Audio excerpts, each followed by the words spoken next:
మా అమ్మాయి అయితే అసలు రాత్రి అంతా పడుకోదు, ఇంట్లో ఏడిపిస్తూనే ఉంటది. చిన్నపిల్ల అన్నాక అలానే ఉంటారు, పంచద్దా. పరిస్థితులు మన చేతిలో ఉండవు నాన్న, ప్రేమ ఎప్పుడు మన చేతిలోనే ఉంటుంది. మనం పెరిగినప్పుడు అంతా బాగుంది, ఇప్పుడు అంతా అప్డేట్ జనరేషన్ అలా అప్పుడు ఏడుతున్నారు కోపిక అసలు. ఎక్కువరా, మన కోపిక తక్కువ, అదే తేడా, అంత మించి తేడా ఏం లేదు. కష్టాలనే వస్తుంటాయి పోతుంటాయి, కష్టపడు.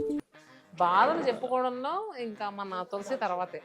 నాకు వచ్చే జీతం 2000, అందులో లోన్ కటింగ్ 800, ఎల్ఐసి కటింగ్ 175 రూపాయలు, ప్రావిడెంట్ ఫండ్ 150 రూపాయలు, బట్టల లోన్ 50. కటింగ్స్ అన్ని పోగా చేతికి 825 వస్తాయి. 825లో పాలకి 200, బియ్యానికి 450, మిగతా 175 రూపాయలు ఎలక్ట్రిసిటీ, వాటర్ బిల్లు, కూరగాయలు పోను 10 రూపాయలు మిగులుతాయి. అవును. ఈ స్టోరీ నువ్వు నాకు ఉద్యోగంలో చేరినప్పటి నుంచి చెప్తూనే ఉన్నావు. యాక్చువల్గా ఏంటంటే తులసి గురించి ఒక విషయం చెప్పాలి. ఫస్ట్ డే ఒక మనిషిని చూసి ఎస్టిమేట్ చేయకూడదని నాకు తులసిని చూసినప్పుడే అనిపించింది. ఎందుకంటే శతమానం స్టార్ట్ అయిన దగ్గర నుంచి మేము ఇద్దరం ఉన్నాం ఈ జర్నీలో, అంటే ఇంకా కొంతమంది కూడా ఉన్నారు. సో ఫస్ట్ డే అండి మేమందరం కూర్చొని లంచ్ చేస్తున్నప్పుడు రామ్మ ఇక్కడ కూర్చొని లంచ్ చేయనంటే, లేదు నా బాక్స్ నాకు ఉంది, నేనే తింటాను అన్నాడు.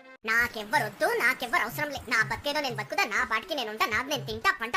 అమ్మో అసలు ఎవరితోనూ మాట్లాడడం అనుకుంటా, అసలు శ్రీమంతుడు అనుకుంటా నేను అనుకున్నాను.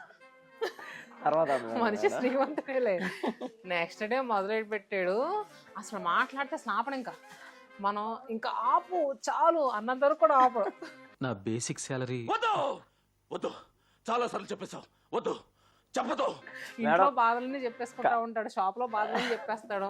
అదిగో మీరు కుకట్పల్లిలోని వీడియోలు చేస్తున్నారు, చందానగర్లో చేయట్లేదు అంటాడు. అదిగో ఆ బ్రాంచ్ ఆ చీర చూపించేది, ఇక్కడికి చూపించలేదు అంటాడు. అసలు మా తులసి బాధలు మామూలు బాధలు కాదండి. మీకు కూడా ఇలాంటి వాళ్ళు ఎవరన్నా ఉన్నారా?